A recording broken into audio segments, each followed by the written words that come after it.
Welcome to my channel. ఇప్పుడు వచ్చేసి మనం రాకాసా మూవీ రివ్యూ చూద్దాం. రాకాసా మూవీ వచ్చేసి ఫస్ట్ మన ఛానల్ సబ్స్క్రైబ్ చేసుకోండి. సబ్స్క్రైబ్ లేక టు సేవ్ మూవీ రివ్యూ. ఇప్పుడు మూవీ విషయానికి వస్తే ఇందులో మెయిన్ క్యారెక్టర్స్ వచ్చేసి హీరో వచ్చేసి హ్యూబన్ హీరో. నెక్స్ట్ ఇక్కడ హీరోయిన్ వచ్చేసి ఇంకా పేరు ఐడియా లేదు. హీరోయిన్ ఇంతకుముందు కొన్ని 2-3 మూవీస్ తీసింది అనుకుంటా. నెక్స్ట్ వచ్చేసి ఇంకా వెనిల్ కిషోర్ ఉంటారు క్యారెక్టర్స్. వెనిల్ కిషోర్ ఇంకా రావు రమేష్ ఇంకా చాలా క్యారెక్టర్స్ ఉంటారు. రావు రమేష్ కాదు, ప్రకాష్ రాజ్ డిఫరెంట్ క్యారెక్టర్స్ ఉంటారు. ఇప్పుడు మూవీ విషయానికి వస్తే ఇలా ఇక్కడ బ్రహ్మరాక్షస్ అని చెప్పి ఆ టాపిక్ తీసుకున్నారు. బ్రహ్మరాక్షస్ టాపిక్. ఇక్కడ హీరో వచ్చేసి తను యూఎస్ రిటర్న్ అని చెప్పి ఇంకా ఆ ఊర్లోకి వస్తాడు హీరో. స్టార్ట్ నుంచి మూవీ కామెడీ మూవీ ఉంటుంది. కామెడీ టచ్ ఉంటుంది.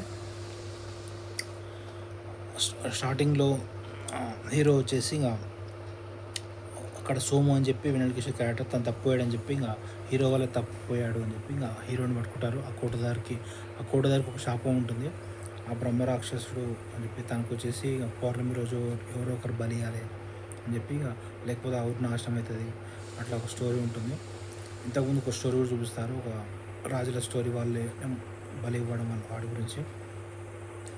ఇక్కడ సెకండ్ హాఫ్లో ట్విస్ట్ ఉంటుంది, బాగుంటుంది.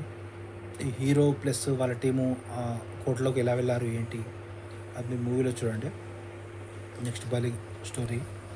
అప్పుడు వచ్చేసి ఇంకా లాస్ట్ క్లైమాక్స్లో కోర్టులో సెకండ్ హాఫ్లో బాగుంటుంది. కోర్టులో comedy, hero plus heroine Vennela Kishore plus ఇంకా గెటప్ సీను, ఈ నలుగురు కామెడీ బాగుంటుంది. అక్కడ వచ్చేసి ప్రేతాత్మ వాళ్ళతో ఫైట్ చేయడం, బ్రహ్మరాక్షతో ఫైట్ చేయడం, ప్లస్ క్లైమాక్స్లో బ్రహ్మరాక్ష ఎలా అంతమైనాడు ఏంటి, క్లైమాక్స్ సీన్ బాగుంటుంది. టోటల్గా మూవీ అయితే పర్లేదు, బాగానే ఉంటుంది. ఫస్ట్ హాఫ్ కొంచెం బోర్ కొడుతుంది. మొత్తానికి యావరేజ్. మూవీకి రేటింగ్స్ వచ్చేసి మనం 3/5 ఇవ్వచ్చు. Subscribe to my channel.